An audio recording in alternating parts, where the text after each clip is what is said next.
Podme Podcast Recharge and Relax. Halo Podme Friends dan Mom semua, kembali lagi di Momakes dan kali ini bersama Mae. Oke, belakangan ini nih ya, emak-emak, para moms itu dibuat overthinking sama pemberitaan yang tentang, bisa nebak tentang apa nih? Ya betul, tentang perselingkuhan. Kira-kira ada bayangan kan ya, itu sampai ada trending di netizen yang depannya R itu tidak bisa dipercaya. Bener gak tuh? Jadi ya kita kurang lebih akan ngebahas tentang itu kali ini ya. Karena tapi ada tambahannya dikit nih, selain perselingkuhan kita juga akan membahas tentang KDRT gitu. Karena biasanya paket hemat tuh udah selingkuh KDRT. Soalnya ini ada fakta yang mengejutkan dari Kemenpa, Kementerian Pemberdayaan Perempuan dan Perlindungan. Itu 18,3% wanita di Indonesia usia 15-65 tahun yang sudah menikah ternyata mengalami KDRT. Dan 50% dari kasus KDRT itu mostly kebanyakan dikarenakan selingkuh. Tuh faktanya kan shocking banget kan. Tapi sayangnya nih ya moms, itu banyak banget wanita Indonesia yang mengalami hal ini itu memilih untuk bungkam dan diam, memilih menerima keadaan karena mungkin kebanyakan mereka berpikir ini adalah sebuah aib yang harus ditutupi, aib keluarga karena urusan domestik. Nah sebenarnya nih yang jadi pertanyaan, kita itu sebagai perempuan yang mengalami kondisi seperti itu bisa dapat perlindungan hukum atau tidak sih? Ya kan, kita wajib banget ini tahu tentang ini gitu, karena memang ini sesuatu yang harus banget diketahui. Nah daripada kita bingung, mending kita langsung tanya sama ahlinya nih. Sekarang saat ini sama Mae sudah ada Bang Wira. Halo Bang Wira. Halo Mae. Apa kabar nih Bang? Baik. Nah Bang Wira ini adalah seorang pengacara, lawyer ya. Beliau mungkin nama lengkapnya saya sebutkan Wirajaya Ridho SH CIA atau Certified Internal Auditor seperti itu. Nah Bang Wira ini running kantor hukum Wirajaya and Associate, betul ya Bang? Betul, ya? Betul. Mungkin bisa disebutkan Bang akun IG-nya apa nih? Pasti banyak moms dan Podme friend yang kepo nih. Siap. Untuk akun IG-nya itu Wirajaya @law. Wirajaya @law. Cus tuh langsung follow, dan mungkin nanti pasti setelah ini akan ada banyak pertanyaan-pertanyaan ya terkait hukum, bisa langsung nanti ke Wirajaya @law tuh akunnya Bang Wira seperti itu. Nah Bang Wira, kita mulai ngobrol nih Bang Wira. Udah pernah dengar belum nih gosip belakangan ini? Bukan gosip ya, Bukan gosip, kita mereview hidup. Kita bukan bergosip, kita mereview hidup. Karena kadang kalau hukum itu kita bicara soal hukum, lebih enak kita berbicara sesuai dengan kasus yang ada ya Bang. Iya, betul kan? betul. Kita review hukum, review hidup orang. Bukan gosip. Jadi ini berita yang belakangan ini yang bikin emak-emak se-Indonesia overthinking sama huruf R nih. Oh iya. Ya tentang perselingkuhan plus KDRT. Ada KDRT-nya juga. Aduh, ya. paket hemat banget ya Bang ya. Komplit banget ini. Ini gimana nih Bang? Sebenarnya nih kasus selingkuh ini kita bisa nggak sih Bang melakukan tindakan hukum dari segi hukum gitu ya Dari Bang? segi hukum ya, baik. Yang pertama tadi kan bicara masalah perselingkuhan, terus KDRT berarti kan bicara masalah rumah tangga. Betul. Bicara Domestik. masalah rumah tangga, sebenarnya kita dalam rumah tangga itu diatur di Undang-Undang Nomor 1 Tahun 74 tentang perkawinan. Di situ sebenarnya sih sudah diatur tuh terkait masalah apa sih kewajiban rumah tangga itu, apa sih kewajiban suami, apa kewajiban istri, bagaimana menjalankan rumah tangga yang baik dan benar. Itu sebenarnya sudah diatur di Undang-Undang Nomor 1 Tahun 74. Nah, terkait perselingkuhan itu sendiri kalau secara hukum dikenal istilah dengan overspell. Overspell itu adalah perzinahan. Oke. Nah, yang bisa dihukum terkait perselingkuhan itu adalah itu tadi overspell atau perzinahan. Berarti hubungan badan. Hubungan badan. Nah, dasar hukumnya itu sebenarnya ada diatur di undang-undang pasal 284 Kitab Undang-Undang Hukum Pidana atau KUHP sama di pasal 417 RKUHP. RKUHP. Terkait perselingkuhan atau perzinahan itu ya. Perzinahan itu. Seperti itu. Berarti kalau tadi overspell itu ya, perzinahan yang disebut sebagai perselingkuhan dalam hukum. Ini berarti gimana nih Bang? Apakah hanya terkait dia berhubungan badan baru kita bisa bilang dia selingkuh, atau misalkan kayak chatting atau apa, atau kepergok lagi jalan atau apa tuh, itu bisa dilaporin nggak tuh Bang? Ya jelas sih kalau secara hukum tadi ya, mungkin kita bacain dulu ya isi pasalnya ya. Pasal boleh. 284 ayat 1 KUHP diancam dengan pidana penjara paling lama 9 bulan. Sebentar ya Bang. Sebentar. 1A, seorang pria yang telah kawin yang melakukan mukah atau overspell atau perzinahan padahal diketahui bahwa pasal 27 BW berlaku baginya. Maksudnya dalam perkawinan. Oh, perkawinan. Berarti seperti dia berarti ini hanya berlaku bagi yang udah menikah. Salah satunya sudah menikah atau keduanya sudah menikah. Iya, betul. Nah, itu tadi disebut pria yang sudah menikah. Kalau itu dilakukan oleh wanita yang sudah menikah, apakah berlaku sama? Berlaku juga, begitupun sebaliknya. Oh, gitu. Baik di posisi prianya maupun perempuannya. Seperti itu. Nah, berarti dalam hal ini yang bisa dilaporkan selingkuh, ya iyalah selingkuh ya pasti sudah menikah lama. Gimana sih? Intinya yang perzinahan ini hanya berlaku jika salah satu atau bahkan keduanya itu sudah menikah. Kalau masih sama-sama single gimana Bang? Kalau dari 284? Kalau masih sama-sama single berarti tidak masuklah unsur pidana dari 284 ini. Berarti nggak masuk nih perzinahannya. Tidak masuk. Jadi gimana tuh Bang? Nanti kita bicarakan itu nanti. Nah, terus tadi bicara terkait apakah maksudnya unsur-unsur pidana apa aja sih di pasal 284 ini. Yang pertama, perselingkuhan yang bisa dikenakan dalam pasal 284 adalah perzinahan. Selain perzinahan ya secara hukum berarti dia tadi seperti yang di awal sudah kita bicarakan, berarti yang melakukan nggak masuk di unsur pidana tapi telah bertentangan dengan ketentuan dalam Undang-Undang Nomor 1 Tahun 74 seperti itu. Berarti gini Bang, misalkan berarti dia harus melihat secara langsung ya. Betul. Saksi ada cas gitu. Saksi ada cas. Secara langsung gitu ya. Kalau misalkan dia tahu-mengetahui itu dari misalkan sebuah chatting atau foto pap gitu ya, biasanya suka ada kirim chatting atau pap yang secara langsung menyatakan kalau terjadi perzinahan tersebut. Itu gimana Bang? Yang pertama terkait perzinahan ini sendiri itu adalah deliknya delik aduan. Delik aduan absolut. Nah, terus bagaimana kalau misalnya dia mengetahuinya itu dari chatting atau dari foto-foto chat seperti itu ya, pap atau segala macam. Nah, dalam pembuktian pidana itu termasuk dengan alat bukti seperti itu. Jadi bisa dia laporkan, tapi dalam melaporkan unsur pidana itu memang harus ada beberapa tahapan yang harus dilengkapi. Salah satunya tadi kita bicara fokusnya di pasal 284. Misalnya si istri memergoki atau mengetahui suaminya selingkuh seperti itu. Begitupun sebaliknya ya. Nah, maka yang menjadi korban adalah si istrinya kalau si suaminya yang selingkuh. Dalam peraturan perundang-undangan ini, maka si istri sebagai korban harus melaporkan atau bisa melaporkan karena deliknya delik aduan. Tidak boleh yang lain, harus yang bersangkutan harus izin korban. Nah, dalam tata cara prosedur melaporkannya itu, yang pertama dia harus menyiapkan saksi.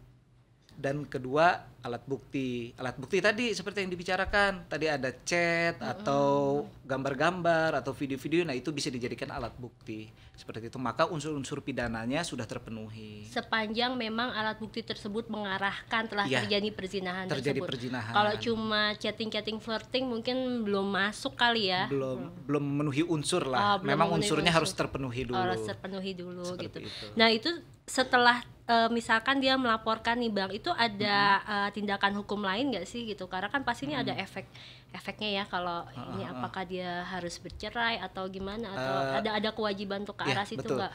Kalau misalnya kita bicara perceraian berarti kan masing-masing itu khususnya masing-masing individu itu diatur di undang-undang agamanya masing-masing terkait masalah perceraian.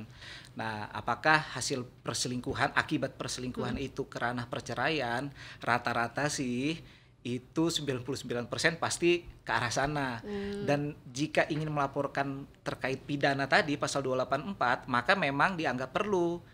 Maksudnya ini sebagai pendukung lah. Oh, pendukung. Berarti berjalan beriringan ya. 284 dengan perceraian seperti misalkan itu, dia nggak mau cerai, berarti dia harus cabut laporan gitu, Bang? Nggak juga. Sebenarnya sih kan terkait kalau perceraian itu kan masalah keperdataan. Jadi sebenarnya sih suatu hal yang berbeda. Kalau misalnya dia nggak mau cerai tapi dia mau proses suaminya tetap di penjara, ya sah-sah aja nggak masalah. Karena suatu hal yang berbeda tadi, yang satu masalah pidana, kurungan badan, yang satu terkait keperdataan atau masalah hubungan keluarganya. Gitu. Seperti itu Ya. Nah, ini tadi sempat singgung ya, Bang, yang RKUHP 417 ya. Itu kan kalau sekarang, ya Mae juga baca-baca ya. Sekarang itu yang berlaku adalah 284 KUHP, itu yang berlaku dari zaman Belanda, dan ini pemerintah merencanakan untuk mengganti undang-undang ke yang mungkin lebih relevan dengan keadaan sekarang, yaitu RKUHP. Nah, itu akhir tahun katanya ya, Bang, berlaku ya. Ya. Jadi makanya kita bahas sekalian sosialisasi supaya para moms juga tahu kalau memang akan ada pergantian undang-undang gitu ya. Nah, di situ juga disinggung ada perzinahan juga ya, ya, Bang? Betul. Di dalam pasal 417 RKUHP. Ya. Bedanya apa, Bang? Bedanya adalah yang jelas sih RKUHP ini lebih secara spesifik mengatur tentang perzinahan. Seperti itu. Sebenarnya sih ada 5 poin, ada 5 kriteria di RKUHP apa sih yang termasuk dengan perzinahan. Nah, kalau misalnya di KUHP itu kan sebenarnya diatur juga tapi tidak secara detail. Nah, di RKUHP ini ada 5 jenis kriteria yang secara detail dijelaskan dalam RKUHP. Seperti itu, mungkin bisa kita bacain ya. Boleh. Yang pertama, laki-laki yang berada dalam ikatan perkawinan melakukan persetubuhan dengan perempuan yang bukan istrinya. Yang pertama itu kriterianya dari berarti pasal 417. Sama tuh ya, hampir sama 284. Betul. Yang kedua, perempuan yang berada dalam ikatan perkawinan melakukan persetubuhan dengan laki-laki yang bukan suaminya. Sebaliknya. Sebaliknya. Siap. Yang ketiga, laki-laki yang tidak dalam ikatan perkawinan melakukan persetubuhan dengan perempuan padahal diketahui bahwa perempuan tersebut berada dalam ikatan perkawinan. Misalnya ada laki-laki nih, dia melakukan perzinahan dengan perempuan yang perempuannya sudah menikah. Seperti itu. Itu yang ketiga. Yang keempat, perempuan yang tidak dalam ikatan perkawinan melakukan persetubuhan dengan laki-laki padahal diketahui bahwa laki-laki tersebut berada dalam ikatan perkawinan. Kebalikannya. Yang kelima adalah laki-laki perempuan yang masing-masing tidak terikat dalam perkawinan melakukan persetubuhan. Tadi kan sempat disinggung nih. Itu bedanya ya. Bedanya di situ. Jadi kalau yang RKUHP ini yang belum menikah pun bisa dikenakan pasal 417. Oh, pantes itu kemarin itu sempat heboh ya, yang asosiasi perhotelan itu menolak untuk diberlakukan RKUHP, ternyata ini. Mungkin salah satunya. Mungkin salah satunya ya, itu yang keempat itu. Nah, berarti kalau begitu, Bang, ini kan ada bedanya, berarti dia lebih luas ya jangkauannya. Apakah ini pasti delik aduan juga ya? Delik aduan juga. Absolut juga. Absolut. Nah, berarti apakah si pelapor, orang yang berhak melaporkannya ini juga beda juga berarti? Kan kalau berarti si korbannya kalau yang 284 pasangan sah, suami atau istri sahnya kan. Nah, yang jelas yang bisa melapor adalah si korbannya itu sendiri. 417. Iya. Nah, berarti kalau yang tadi poin terakhir itu yang korbannya siapa, Bang? Korbannya yang merasa dirugikan, yang jelas. Yang merasa dirugikan. Korbannya siapa? Berarti mungkin bisa kayak anaknya jadi bisa melaporkan orang tua atau mungkin jadi misalnya perangkat desa gitu korbannya ya. Misalnya anaknya terus diketahui sama orang tuanya, tapi gitu. Kan harus ada persetujuan dari si korbannya dulu. Misalnya orang tuanya, wah kamu kok begini-begini, yaudah kita proses hukum. Selama anaknya mengiyakan maka bisa diproses hukum. Karena delik aduan harus ada persetujuan dari si korban. Oke gitu, jadi memang jauh lebih luas ya nanti. Iya, dan betul. Ini memang perlu kita ketahui karena ada pergantian gitu. Betul. Dalam waktu dekat ini lagi akhir tahun. Sempat lupa nih maaf. Terus Bang, terkait perselingkuhan ini yang menjadi terlapor adalah kedua-duanya. Jadi misalnya nih bukan hanya tadi itu kan istrinya tahu nih misalnya suaminya selingkuh, terus dia mau melaporkan ke kepolisian. Jadi yang dilaporkan dia itu bukan hanya si suaminya aja, Atau dalam arti pelapornya aja gitu. tapi dua-duanya juga Kena. dihukum secara pidana seperti itu. Jadi dua-duanya kena. Jadi nggak cuma salah satu, tenang. Iya, betul. Pelakornya juga kena, Mam. Pelapor juga. Dan nggak bisa juga request pelakornya aja Pak Polisi yang kena, nggak bisa gitu. Jadi mesti paket hemat karena yang lakuin dua-duanya. Betul ya Bang ya. Gitu. Nah, kita loncat nih Bang. Siap. Ke KDRT. KDRT. Berat ini. Berat. Karena ini pengen tahu nih Bang, kalau seandainya jadi korban KDRT, mostly korban KDRT itu mentalnya juga pasti kena ya, dan dia biasanya kena manipulatif, gaslighting yang menyebabkan dia kadang-kadang gue itu bukan berhak ya, I deserve this gitu. Rata-rata dari pelakunya itu gaslighting seperti itu, mostly yang saya tahu gitu ya Bang. Sering ketemu sama korban tuh kayak gitu. Nah, ini gimana ya? Apakah mungkin Abang bisa edukasi gitu dari sebenarnya dia tuh mendapat perlindungan hukum kok gitu, dan kira-kira langkah apa aja yang bisa dilakuin. Tapi sebelum itu mungkin ada beberapa orang mungkin tidak sadar sebenarnya dia itu KDRT, karena KDRT itu luas juga, ada banyak jenis-jenisnya ya. Mungkin bisa dijelasin Bang. Yang pertama, KDRT itu sendiri sebenarnya ada peraturan perundang-undangan yang melindunginya terkait KDRT, yaitu Undang-Undang Nomor 23 Tahun 2004. Itu tentang pencegahan kekerasan dalam rumah tangga. Nah, di dalam undang-undang tersebut ada 4 jenis KDRT. Yang pertama itu kekerasan fisik, yang kedua adalah kekerasan psikis, yang ketiga adalah kekerasan seksual, dan yang terakhir yang keempat adalah penelantaran rumah tangga. Jadi ada 4 jenis KDRT menurut undang-undang. Jadi sebetulnya kalau kita dicuekin sama suami itu masuk KDRT nggak tuh Bang? Cuekinnya yang mana dulu nih? Bisa dikeroyok nanti nih Bang Wira nih sama Mam semua kan ya. Jadi ternyata tuh memang luas banget gitu ya, nggak cuma misalkan kita dipukul atau ditampar itu KDRT, ternyata kata-kata pun secara psikis juga bisa. Terus seksual berarti ini misalkan dia pemaksaan hubungan gitu ya. Tapi lebih tepatnya sih kalau secara undang-undang itu dijual ke orang lain. Itu dipaksa untuk melakukan hubungan dengan orang lain. Tapi kalau berarti untuk ranah internal itu misalkan terjadi ini dewasa semua kan ya. Jadi misalkan gini, kan mungkin ada yang fetis gitu, dan pasangan fetis. Tidak menerima, dia nggak suka diperlakukan seperti itu. Itu apakah itu masuk ke KDRT juga? Ya, sebenarnya sih itu masuk ke unsur kekerasan atau pemaksaannya ya. Seperti itu. Oke. Gitu. Dan untuk penelantaran mungkin lebih detailnya kayak mungkin lebih tepatnya kayak tidak dinafkahi itu masuk apa? Masuk. Penelantaran, tapi penelantaran itu sih lebih banyak rata-rata korbannya anak ya yang ditelantarkan. Korbannya anak, iya betul. Nah, berarti nih jika kita balik lagi ya Bang, jika kita merasa apa sih nih di review gitu, apakah ini termasuk dalam KDRT dan ternyata mengalami itu gitu, apa yang harus dilakukan?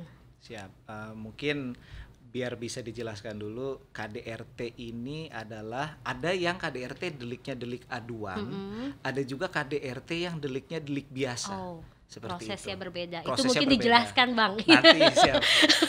Mungkin yang mau saya jelaskan adalah terkait kekerasan fisik, biar pot moms dan moms di rumah juga yang menonton video ini juga mengetahui apa sih yang dimaksud kekerasan fisik itu jenisnya. Jadi biar kita semua tahu. Dalam undang-undang itu diatur dalam pasal 44 Undang-Undang Nomor 23 Tahun 2004, kekerasan fisik itu adalah yang pertama, setiap orang yang melakukan perbuatan kekerasan fisik dalam lingkup rumah tangga itu dipidana paling lama 5 tahun. Itu hukumannya ya, kekerasan fisik. Terus dalam hal perbuatan sebagaimana dimaksud pada ayat 1, ini pasal 44 ya, korban mendapatkan jatuh sakit atau luka berat dipidana penjara paling lama 10 tahun. Yang ini lama Bang. Ini kekerasan fisik tadi ya. Bentar ya. Undang-undang yang menyebutkan. Oke. Pasal 3, dalam hal perbuatan sebagaimana dimaksud pada ayat 2 yang tadi, mengakibatkan matinya korban, ini hingga meninggal ya, maka dipidana penjara paling lama 15 tahun. Seperti itu. Jadi kalau KDRT-nya sampai luka-luka berat tadi 10 tahun, terus kalau misalnya dia sampai meninggal maka hukumannya adalah 15 tahun. Nah, yang keempat, dalam hal perbuatan sebagaimana dimaksud pada ayat 1, maksudnya perbuatan kekerasan fisik ini dilakukan oleh suami terhadap istri atau sebaliknya yang tidak menimbulkan penyakit atau halangan untuk menjalankan pekerjaan jabatan atau mata pencaharian atau kegiatan sehari-hari, dipidana penjara paling lama 4 tahun. Yang ini dimaksudnya adalah dia hanya mengakibatkan luka-luka ringan. Dia masih bisa beraktivitas. Betul. Nah, aktivitas. Nah, tadi ini yang tadi saya jelaskan di awal, dalam KDRT ini ada 2 delik. Delik aduan dan delik biasa. Nah, kalau delik biasa itu biasanya yang tadi mengakibatkan luka berat sampai cacat atau bahkan sampai meninggal. Itu adalah delik biasa. Nah, yang untuk ayat 4 ini, pasal 44 ayat 4 ini adalah delik aduan karena dia hanya menyebabkan luka ringan. Jadi kalau sepanjang dia tidak mengalami luka berat yang sampai mengganggu aktivitas kegiatan dia sehari-hari, maka masuk delik aduan. Delik aduan. Kalau sampai ada cacat atau sampai bahkan meninggal, itu masuk delik biasa. Delik biasa. Sebentar. Ini banyak yang nggak tahu delik biasa tuh apa pasti. Jadi delik biasa itu simpelnya gini, delik biasa penyidik atau proses hukum akan tetap melanjutkan proses hukum meskipun korban tidak menyetujuinya. Seperti itu. Jadi proses hukumnya tetap berjalan. Jadi siapa aja juga bisa melaporkan. Seperti itu. Itu delik biasa. Tapi kalau delik aduan, tanpa laporan juga bisa kan delik biasa. Kalau delik biasa. Tapi kalau delik aduan itu penyidik atau pihak kepolisian atau aparat penegak hukum tidak bisa memproses kalau korbannya tidak menyetujuinya. Itu bedanya, Mam. Gitu. Makanya nih kasus yang kemarin itu bisa dicabut karena dia delik. Karena itu tadi terpenuhinya dia masuknya ke dalam pasal 44 ayat 4 hanya luka ringan. Tuh, jadi kenapa bisa dicabut gitu ya? Karena dia masuk delik aduan, Mams, gitu kan. Dan delik aduan ini si pelapor itu berhak untuk mencabut laporannya. Iya, diperbolehkan untuk mencabut laporan. Gitu ya. Nah, berarti nih balik lagi nih masalah ini. Berarti kita sebagai saksi itu nggak bisa ngelaporin, Bang?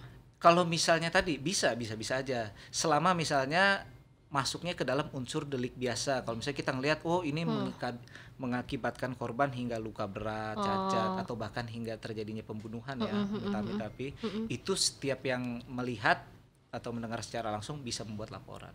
Gitu.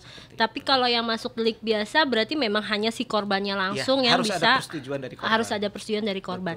Nah, gimana kalau korbannya anak, Bang? Untuk anak itu sendiri yang jelas yang pertama itu diatur atau dilindungi di Undang-Undang Nomor 23 Tahun 2002 tentang perlindungan anak, dan juga diatur di Undang-Undang Nomor 35 Tahun 2014 tentang perubahan atas undang-undang yang tadi. Nah, untuk anak sendiri memang banyak anak menjadi korban kekerasan ya. Baik itu dari orang tuanya, baik itu dari pihak luar. Seperti itu sih, Mae. Jadi berarti kalau anak ini yang bisa ngelaporin siapapun yang lihat gitu ya, Bang? Jenis untuk tindak pidana terhadap anak, deliknya adalah delik biasa. Seperti yang tadi dijelaskan, siapapun yang melihat secara langsung, mendengar, maka dia bisa melakukan laporan. Karena anak kan rata-rata kan kategori anak berarti anak yang di bawah umur. Kalau misalnya secara belum cakap hukum. Jadi dia belum bisa bertindak sendiri seperti itu. Wow, ini obrolannya berat-berat gimana gitu, tapi perlu tahu gitu ya. Ini dikit lagi kayaknya perlu reparasi ini. Panas. Ngomongin hukum kita agak-agak berat gitu ya. Oke lah, ini tanpa terasa ternyata udah cukup lama juga nih obrolan kita ya. Walaupun sebenarnya sih masih luas lagi masih luas banget ini, pasti KDRT luas. Dan anak masih luas lagi. Masih luas, tapi ya mungkin sedikit banyak sudah mencakup semuanya. Semoga ini bisa menambah wawasan baru bagi Potmi Friends dan Mom semua yang mendengarkan ya. Terima kasih untuk Bang Wira, dan mungkin nih Moms kalau seandainya mau ada berkonsultasi hukum gitu ya, atau bertanya-tanya terkait hukum dengan Bang Wira, boleh kali ya Bang ya? Boleh, Itu bisa bisa. hubungin kemana Bang? Mungkin di DM IG tadi ya. DMIG tadi bisa disebutkan lagi? Siap, Wirajaya @law. Wirajaya @law tuh silahkan. Dan Atau melalui email. oke, boleh. Emailnya ada di WAAC WAAC @law @law. @gmail.com At atau nanti gmail. di deskripsi mungkin bisa dilampirin ya. Oke, boleh nanti dilampirin, ada di deskripsi ya untuk emailnya dan IG-nya Bang Wira jika ingin bertanya-tanya langsung terkait soal hukum. Oke, sekian dulu. Terima kasih Siap, Bang atas sama-sama, sharingnya, Mae. atas ilmunya, Semoga luar biasa bermanfaat banget. buat Podme Friends sama moms-moms yang menyaksikannya. Pasti bermanfaat banget Siap. gini, karena ini kita memang harus tahu soal hukum gitu ya. Oke, sekian dulu Momakes kali ini. Jangan lupa ditonton di YouTube Mom Academy atau denger langsung secara lengkap di Podme. See ya, sampai jumpa di episode-episode selanjutnya. Bye.